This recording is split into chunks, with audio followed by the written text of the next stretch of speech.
Now, there's a website you can go to, the Desire database, to find out information on interconnection, net metering, solar incentives, and a variety of energy topics.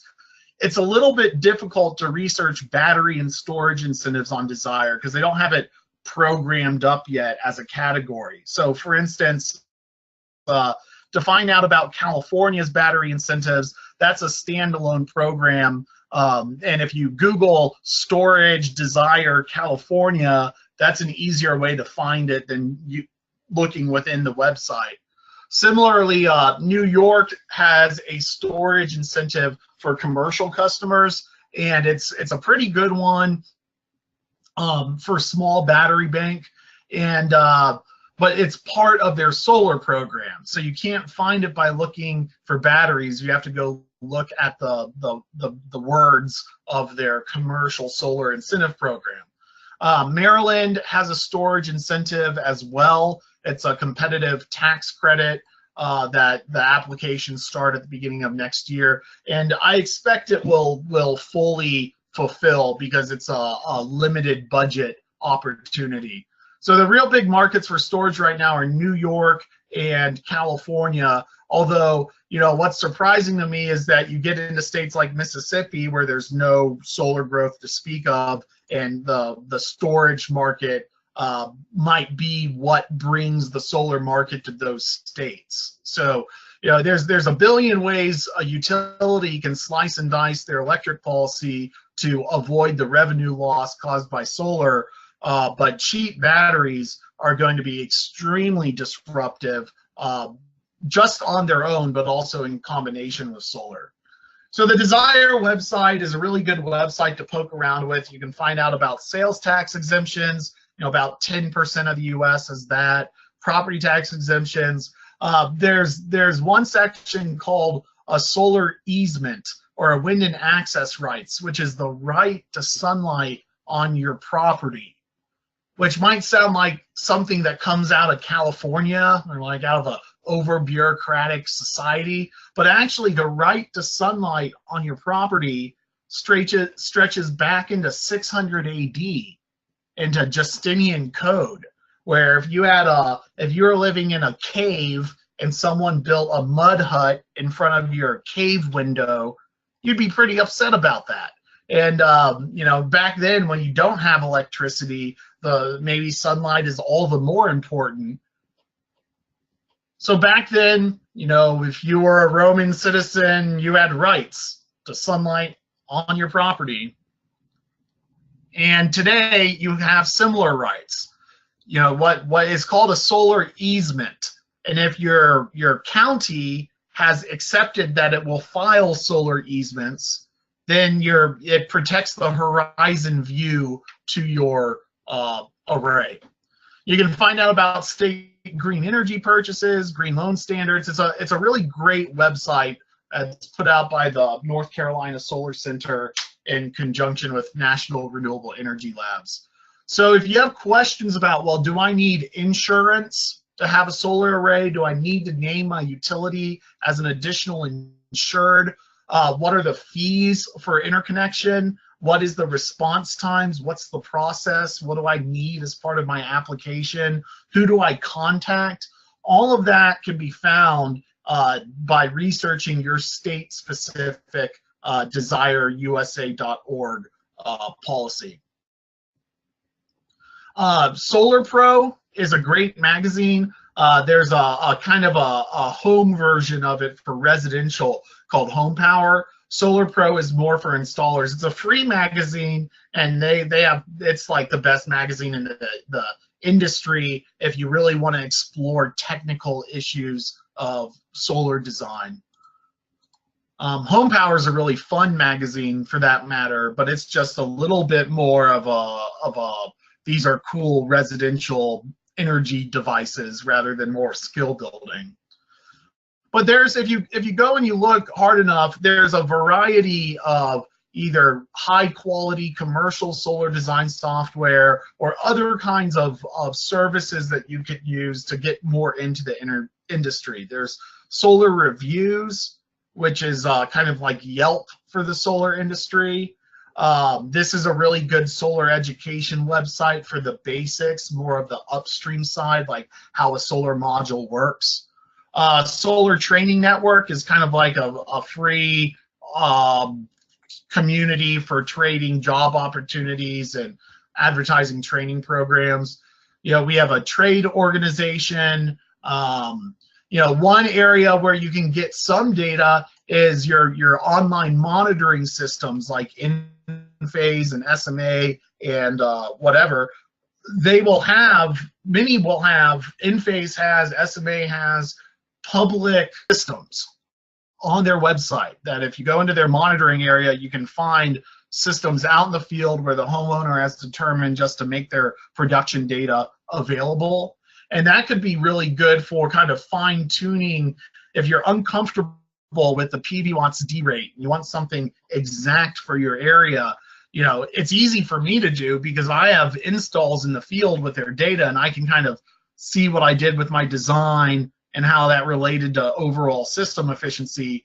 You can kind of do similar things with this. Like I was doing a feasibility report for a project in Africa, and there weren't any weather monitoring stations nearby in this area, but I was able to find an Enphase microinverter system that was online in the area and able to kind of back into some performance estimation that way.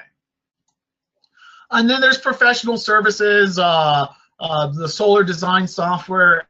SREC trades renewable energy credits. Right before the break, I was telling you about that solar blockchain that you can use for community solar platforms. Green Tech Media is a great solar media organization. They put out a lot of content. And then also the EIA.gov is a great website for energy statistics and information. Finally, the last free product that you should take a look at is the next step beyond PV Watts, which is the System Advisor model by NREL. It's like PV Watts on steroids. It just does more stuff like rate modeling and some basic battery bank modeling. So NABCEP is a website you can go to. They have an installer locator, and you can find people like me who have this NABCEP certificate to help you out with your projects at a local level. Looking into our system design, now you should be able to identify everything here. We have our inverter, a DC disconnect with a lightning arrestor on it. We have our AC disconnect with the lightning arrestor. We're coming into a solar specific meter. That's optional. You can just have one meter. But the thing is your meter is only going to measure inflow and outflow. So I had a customer call. What he didn't realize was, you know, the energy from the solar array is going into his house and lowering his bill, and he's only selling a quarter of his electricity at the end of the day because they're net metered, and you know he's outflowing net a quarter of his electricity. And what had happened is he noticed that because he was paying his electric bill for the first time in a while. And what had happened is the system had accumulated net metered credits in the fall, but then the array went through a snowy winter, and so those credits had expired, and it was at the tail end of winter when he ran out of credits, got an electric bill that was higher than normal, took a look at the bill instead of checking the solar monitor, and thought he had a problem. Well, the utility has the same problem.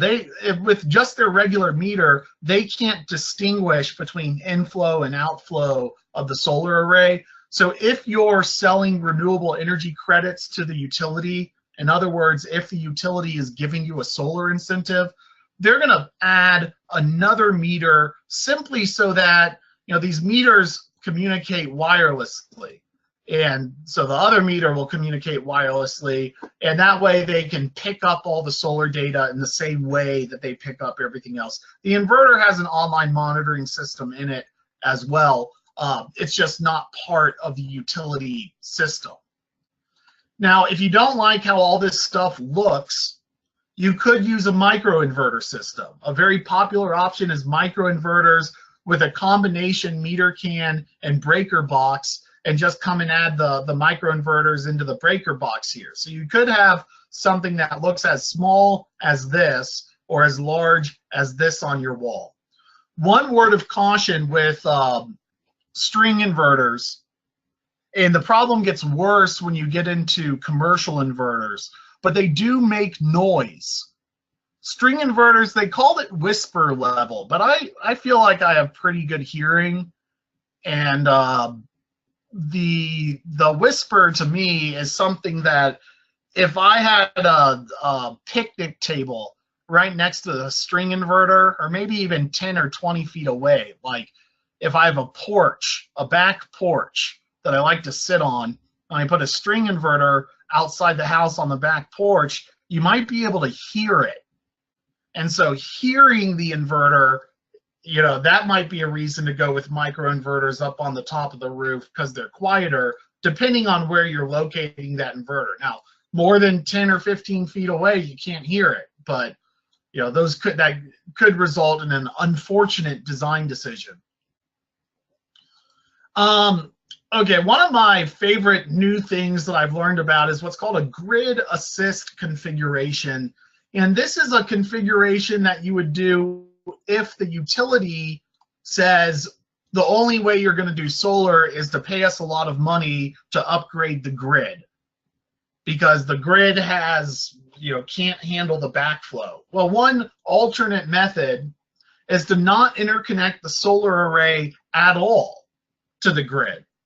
And you might think, well, then do I have to have two different electric services in my house, one for the DC solar array and then one for the electric? How do you do that? That sounds problematic to have two different kinds of circuits in your home. Well, actually, no. It's, you know, a grid assist array, it requires a battery bank, but instead of putting the solar array kind of here, and it would normally be either feeding into the home or feeding into the grid, what we've done is located the solar array on the other side of a transfer switch.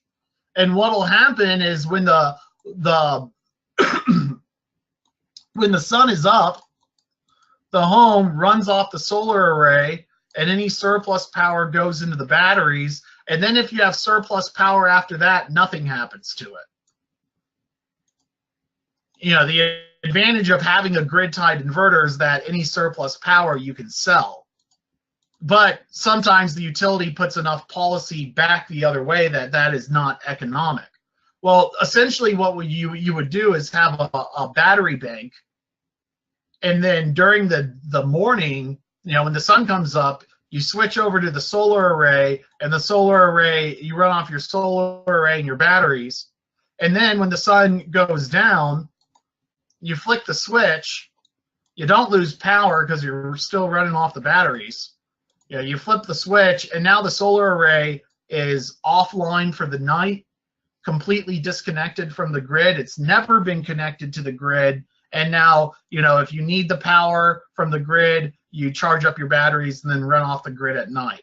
So there are design configurations where you can get around from directly integrating the solar array to the grid. At the same time, some utilities have started to define the grid as anything that touches your electrical wiring if the grid at any point touches your electrical wiring. And so we've seen, like, Mississippi Power says, if you do a grid assist configuration, we're going to consider that solar array that is not grid connected to be grid connected. And therefore, we will force you onto our solar structures, which are differently structured. So anyway, that battle is the next major battle of the solar industry is all right, if the utility makes it too hard to not interconnect a grid to the grid, then there's a different design configuration, but will the utility, you know, still continue to step in and assert their domain? They're really not able to on behind the meter transactions, but it looks like in terms of code that's where we're heading.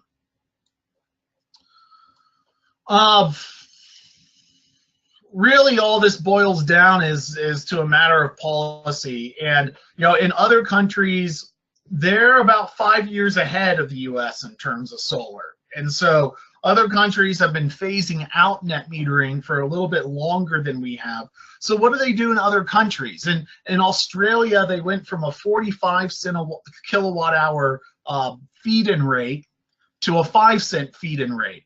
And their average electricity pricing is a little bit higher than the US, but that's a huge drastic shift where they went from getting a lot of money for solar production down to hardly anything for solar production. In England, they had an even more lucrative reward back in the day, and then now it's you only get 5 cents a kilowatt hour, and you can only outflow up to 4 kilowatts of power, and that's it. And I don't know why, as society, we have to go dump all our money out the window and then not have any the next few years. Why we can't, do anything more calm and rational manner. But that's kind of been the attitude of solar rebate programs in years past. We have a bunch of money, no one has wanted it before, but now everyone does, so let's give it away as quickly as we can. And it results in a very volatile market. So what do these customers in these markets do now that they're still facing high electricity prices, but they don't get as much value for what they push back onto the grid? And the way that that's going is you got to monitor, not just your solar array, but also your home energy performance. And you might be able to do that with your smart meter. I mean, you should be able to do that with your smart meter. You paid for it, so you should get some functionality out of it. But not all the utilities give you access to that smart meter data. It may be that you can buy a Wi-Fi computer thing that picks up on that data for you. Or you can go and install energy service panels monitors inside your service panel to monitor not just your main or one circuit of solar, but multiple circuits to have more of a comprehensive printout. And this is useful for project planning. If you want to know what you need to do to take the home off grid, if you want to evaluate for time of day rate structures. This is a little bit out of order. Let me skip this for a minute. And so what they do in other countries is look for ways to load shift. So if I have an electric water heater, or I need to do a water heating upgrade, right now the trend is to go to a tankless electric water heater. Those take like 20 kilowatts of power all at once. They're a huge power requirement. And so it might be that now my water tank gets a little bit more expensive and a little bit more smart. I might have an electric water heater going into a tank, and whenever or an immersion heater inside the tank, it really doesn't matter. But whenever the solar array gets to be over capacity, that's when I heat water. Same thing with my air conditioner, is whenever my array gets over capacity, I might turn on that air conditioner and crank it. And if I have a concrete slab in my floor, I'll chill the floor down during the day when I have super capacity, and then that'll let me coast a little bit in the evening and avoid that peak rate. Or that'll let me coast a little bit in the evening and avoid using a battery. So not just designing the array to the roof or to the electric bill, but starting to think about appliance upgrades. For instance, if you're in a situation where you don't have net metering, but you own a deep freeze, you can put that deep freeze on a timer and run it from 9 to 3 in the middle of the day and have it coast at night. And that's that's load leveling for $10. So there's a lot of different stuff you can do. There's air conditioners now that even at the residential level that will freeze blocks of ice during times of off-peak rates or surplus solar production.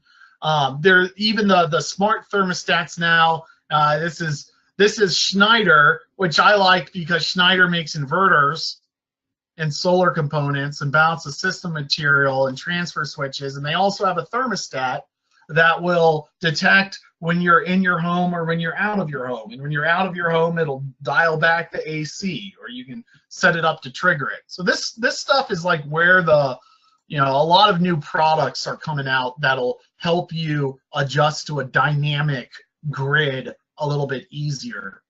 And for that matter, certain inverter companies, not all inverter companies, are focusing on more standard controls where like SMA has gone over to SCADA, and you can get, it's a communication protocol, and some of your commercial grade service panel monitors can do SCADA as well. And some of your air conditioning equipment can do SCADA as well. So in years past, we've talked about in programs about how you can do load leveling without batteries, like tying the solar array into a control system with your air conditioning unit. All of that stuff has gotten a lot easier to do. And, like for computer scientists, they got a lot of applications to be developed in this field in particular. There's an inverter company in Portland, Maine called Pika Solar. And what they have said is they say, okay, well, we're going to do an inverter, but it's not going to be a full-featured off-grid inverter that can do transfer switching and generators and stuff like that. What it's just going to be is a bidirectional inverter that can flow electricity that way, and that can also flow electricity that way. Now, the battery inverters do more stuff than batteryless inverters, so they are substantially more expensive. Your solar inverter just flows one way. The solar array goes into the grid. Battery inverters have to go both ways to charge up a battery. That alone has more function before you get into, will it drive a generator? What are the controls? Is there an auxiliary output? Is there load shedding, transfer switching? So they're trying to strike a middle ground to say, grid-connected customers need batteries too. Batteries are not just an off-grid market. And that might seem a little counterintuitive, but the thing is, if you lose power to your home and the grid goes down, your inverter doesn't know what to do. It can't identify a grid signal to synchronize with, and it shuts off. So you need to have some sort of storage capacity to keep the inverter online during a blackout. You'll have a transfer switch, so you won't be grid connected anymore, but you need a battery to do that. And the problem is, lithium-ion batteries are too expensive right now. They're disappointingly expensive. But people still want to do their solar arrays. So anyway, what Pika Inverter has done is they've developed an inverter that can easily accept a battery down the road, but you don't have to go and buy the battery now. And that's just kind of an interesting application. They also do string level optimizers rather than module level optimizers. So they've kind of taken two really smart ideas and built a system around it. One, they can do string optimizers instead of microinverters or module optimizers, less components, less cost. And then also later they can easily add a battery. That makes a nice kind of middle of the road, cost-effective battery inverter system, although they are a startup. They don't have a lot of brand recognition. Some other trends to keep an eye out for. The cabling up on a rooftop can become a mess.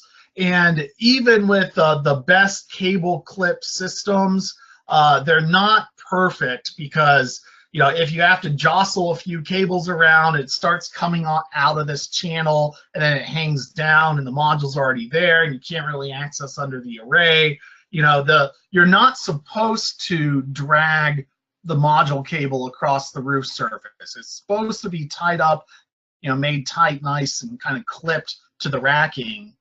But eventually, you're not just running your circuits, east-west.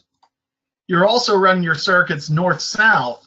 And so we started to see some commercial cable tray companies like Snake Tray begin to develop cable tray systems for residential rooftops. And while these systems are quite expensive, you might not use them for the whole array. You might just use them for where, you know, if you have a 20 kilowatt solar array, you might have 12 different circuits, and you might just have one cable tray going down one part of the array where all the circuits are about to come into the combiner box to keep them up and nice and clean up off the roof.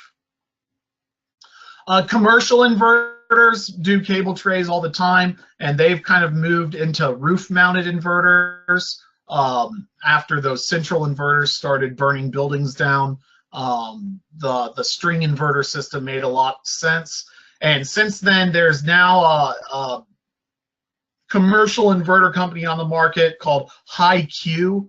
It's just HIQ, and they make a microinverter, you know, for the commercial market that will just sit up on top of the roof. It's actually a string inverter, but everything's larger on a utility scale. Looking at some other design trends, we got above the ground racking, whether it be on a landfill where you have little plastic trays that you put concrete into, or something more that's above the ground concrete pour. And you might do something like this if you want to skip over your geotechnical testing. Now, if it's like a 1 megawatt project, you're going to spend 10 grand on geotechnical testing, or you're going to spend that much on concrete. Might as well, you know, move things along and have a removable system down the road. So you're going to pour in place concrete, plastic trays. This is really only good for landfill. I wouldn't put this directly on the ground because the grass management and weed management underneath would be too complicated. Floating solar has gotten a lot of attention. I used to think, well, that's ridiculous. You know, there's so much empty land that why not just put the solar array there? Why float it? And the answer is there's a lot of synergy in a floating solar array. It's not for putting out in the ocean, although there are groups trying to form a solar ring around the entire world to solve storage issues and such, located in Milwaukee. Kind of a think tank.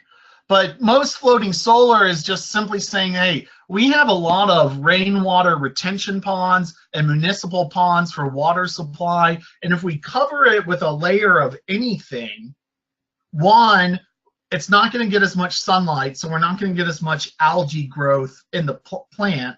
Two, some of that evaporation is going to condense on the array and drip back into the pond.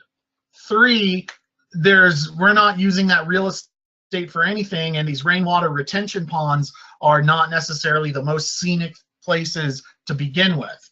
So we're not talking about putting a solar array in the middle of Chesapeake Bay.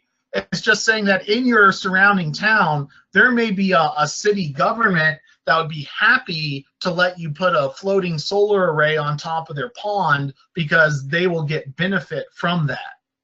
And so that's what floating solar is all about. Tracking in general is not worthwhile at the residential market, but it is worthwhile at the commercial market. Tracking will increase the upfront cost of a commercial project by no more than 10%, and it'll boost your performance by 20 to 30%. That's just a single axis tracker going east to west, and that's also part of PV watts. Back on the battery market, you know, it's a race that lithium ion is winning. And in my opinion, lithium ion is going to be winning for quite some time. There are upper shelf, top shelf lithium ion batteries versus value range. Tesla is in the value range, and it seems like to me the value range is the most consumer friendly price point. But we see lithium ion really far surpassing lead acid in particular. And it's really the sealed lead acid batteries that don't require any maintenance, Lithium ion doesn't require any maintenance either. So if you're considering a sealed AGM battery, you're probably right now thinking about upgrading to lithium ion. We're right at that transition point where lithium ion is going to be more cost effective than AGM sealed. But then again, for the off-grid market, you need so much storage capacity that thinking you could power a home off lithium ion, that might be for Elon Musk, but that still isn't going to be for your average Tesla car owner. And most people don't drive Teslas. So like when we're doing an off-grid battery, we're forced because of price to go into lead acid, flooded lead acid. We're forced to do battery maintenance. That's just part of the chore of living off-grid. But maybe in a few years, lithium-ion prices will drop further. So in our battery class, we get into the nuances of what that means. What it means is you might not need an expensive lead-acid battery bank. You might only need a lead-acid battery bank for 4 or 5 years and then swap it out with lithium-ion down the road.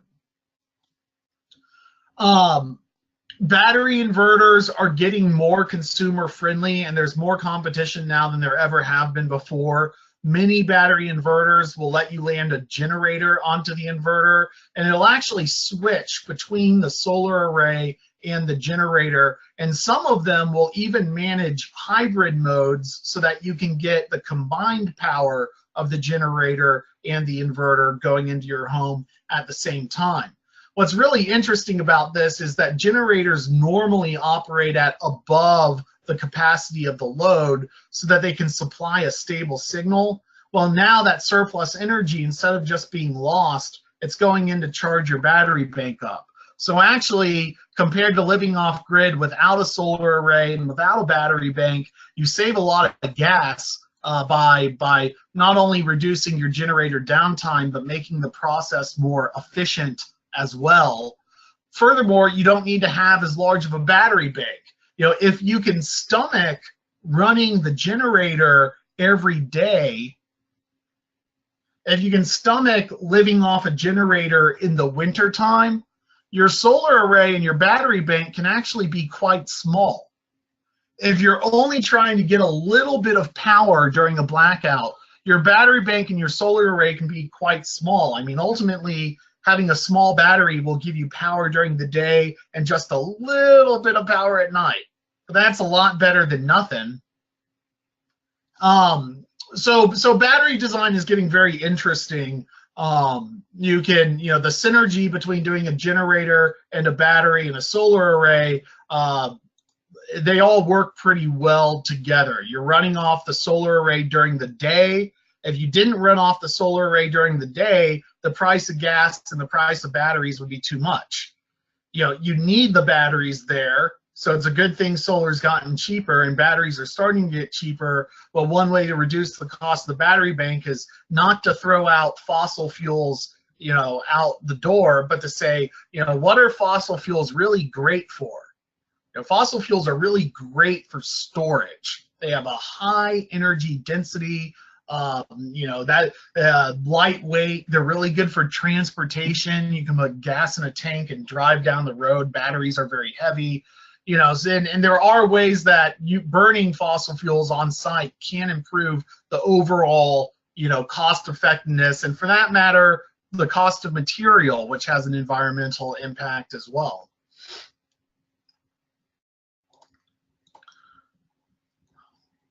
So, the question is, are batteries too expensive? And the answer is, for the most part, yes. I mean, even in a situation like Eau Claire, where they have some of the higher grid access fees, about $30 a month, theirs is actually $1.12 per day. This is my grid access fee of $28 in the rural area outside of my town. And I hate that. I would hate spending $30 a month before I buy a dime of electricity. But am I going to go off grid because of it? $28 a month times 12 months times 10 years, my off grid array will cost 80 grand. I'm not going to get, just the batteries alone to run an average off grid home for 12 years. Those batteries cost $25,000. And so, I'm doing an off-grid residential project for a client, but not because he's trying to get out of the $28 a month fee. In fact, some surveys have indicated that solar array owners are happy to pay, monthly access fees as long as they don't feel ripped off. If their monthly access fee is twice as much as everybody else's, you'll get some solar customers with deep enough pockets that they'll say, forget that. I'm trying to help the environment and not have an electric bill, and I don't care about the payback. I'm just going to go off grid. That's how mad some deep-pocketed solar owners can get for utilities who don't have very good solar policy. But that becomes more of an emotional thing. My off-grid client, I've sat him down a few times and pointed out that it's going to be much more cost-effective to be grid connected than to go off-grid. The property he's building on is in the middle of some land on top of a beautiful hill with a rolling countryside, and you really have to appreciate the scenery in Mississippi when you got it, and he does. And he doesn't want to bring power lines through that view that he's going to look at every day. He'd rather just keep it scenic, secure, and the solar utility doesn't have very good solar policy to begin with. Now, his connection fees to bring power out to this new construction site, and he has like 40 acres of land, which is a lot of land, but it's not an overwhelming amount. And he wants to build in the middle of his property. The thing is, he already has power lines on his property. They go along the edge of his property alongside the road. So, the power's already there. But to bring the power line, about 2,000 feet into the property, the utility's going to charge him $20,000. And so between the interconnection, new construction, grid build-out fee, and the meter fees, he's going to make the cost of his battery bank back, but only just so. At the end of that 12-year period, he's going to have to buy a brand new battery all over again.